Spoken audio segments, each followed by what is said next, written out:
Iniibig ako ni Kristo, oh. Iniibig ako ni Kristo, oh. Taong tulad ko ay iniibig ni Kristo. Iniibig ako ni Kristo, oh. Iniibig ako ni Kristo, oh. Iniibig ako ni Kristo, oh. Taong tulad ko ay iniibig ni Kristo. Iniibig ako ni Kristo, oo. Kumusta ka, kaibigan? Kung first time mo manood ng aking video, ako si William Mo alias Bill Kumilang, taga Villasis, Pangasinan, Pilipinas. Born on March 15, 1970. Now, 54 years old. Noong May 13, 2018, ako'y nagkaroon ng brain stroke na halos ikamatay ko dahil binuksan ang aking ulo dito hanggang dyan sa likod at ang aking bungo na sumakal sa aking utak na namaga ay tinanggal at inilagay sa aking tiyan. After 10 months, ang aking bungo ay ibinalik dito para ako'y mabuhay. Kaibigan, ang Diyos ay umiibig sa ating lahat. Sa Roma 3:23, ang sabi ng salita ng Diyos, lahat ay nagkasala sa Diyos. Lahat ay nagkulang sa Kanya. For all have sinned and come short of the glory of God. Tayong lahat ay nagkasala sa Panginoong Diyos.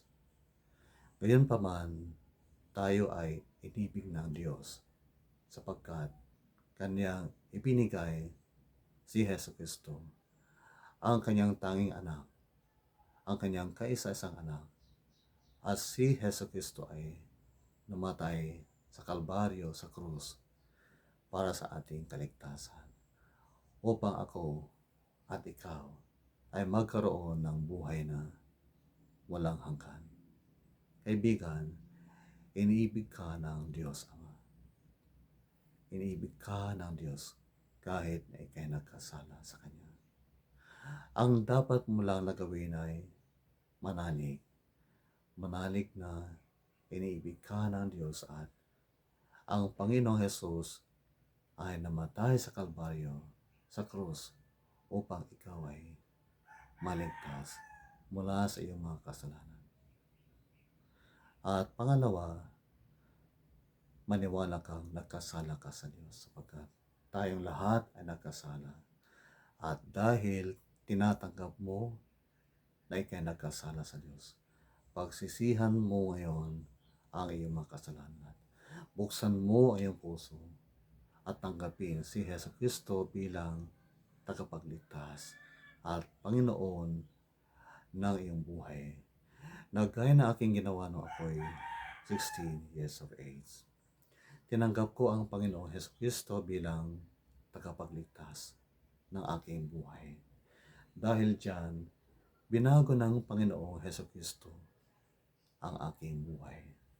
Na kahit ako ngayon ay PWD, kay Kristo, meron akong buhay na pag-asa.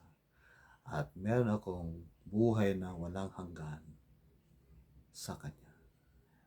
Kaibigan, kung nais mo maligtas, nais kong hilingin sa iyo na yumuko ka at pakinggan mo ang aking dasal at sumunod ka sa aking dasal ngayon bilang pagtanggap sa Panginoong Jesucristo bilang Panginoon at tagapagligtas ng buhay mo upang ikaw ay maligtas. Tayo magdasal. Panginoong Jesucristo, ako'y nananalig,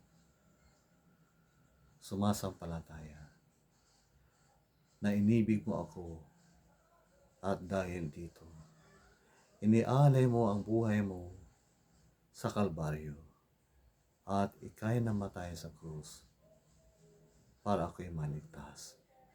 upang ako'y magkaroon ng buhay na walang hanggan. Tinatanggap ko na ako'y nagkasala sa iyo. At aking hinihiling sa iyo, Panginoon, na ako'y inyong patawarin. Binubuksan ko ang aking puso at tinatanggap kita bilang tagapagligtas at Panginoon ng aking buhay. Tulungan mo akong maging tunay na anak mo. Tulungan mo akong lumakad sa daan ng katawiran. Maging masunodin sa inyo araw-araw. Amen. Kaibigan, kung tunay na sinunod mo ang aking dasal, ikaw na ngayon ay may buhay na walang hanggan kay Kristo Jesus. At ikaw ay naging anak ng Diyos. 1:12. But as many as received him, to them gave he the power to become the sons of God. Kaibigan, ikaw na ngayon ay anak ng Diyos at meron ka ng karapatang tawagin ang Diyos na Ama, lalo na kapag meron kang pangailangan. Kailangan mo ang kanyang tulong dahil ikaw ay may sakit, may kahinaan, may problema, may kasalanan. Tumawag ka sa kanya dahil siya ang iyong Ama. Huwag kang mahiya, matakot sapagkat ikaw na ngayon ay anak na Ama sa langit. Kaya meron kang karapatang tawagin siyang Ama. Binabati kita, kaibigan. At ikay naging anak na ng Diyos at ikay pinanganak sa kaharian ng Diyos, ikaw na ngayon ay born again Christian. At bilang born again Christian, bilang baby Christian, kailangan mo ako sa iyong faith. Kaya dumalo ka sa mga pagtitipon ng mga Kristiyano sa pag-aaral ng salita ng Diyos. Attend Bible studies and pray every day and go to church every Sunday. Dumalo ka sa mga churches na nagtuturo na ang Panginoong Jesus ay Diyos, na siya ay tagapagligtas at Panginoon ng ating buhay, upang ikay lumago sa iyong pananampalataya. Iniibig ako ni Kristo, oo. Iniibig ako ni Kristo, oo. Taong tulad ko ay iniibig ni Kristo. Iniibig ako ni Kristo, oo. Iniibig ka ni Kristo, oo. Iniibig ka ni Kristo, oo. Taong tulad mo ay iniibig ni Kristo. Iniibig ka ni Kristo, oo. Pagpalain ka ng Diyos, kaibigan. Kung meron ka mga katanungan, siya pala, hanapin mo aking Facebook account at i-add friend mo ako.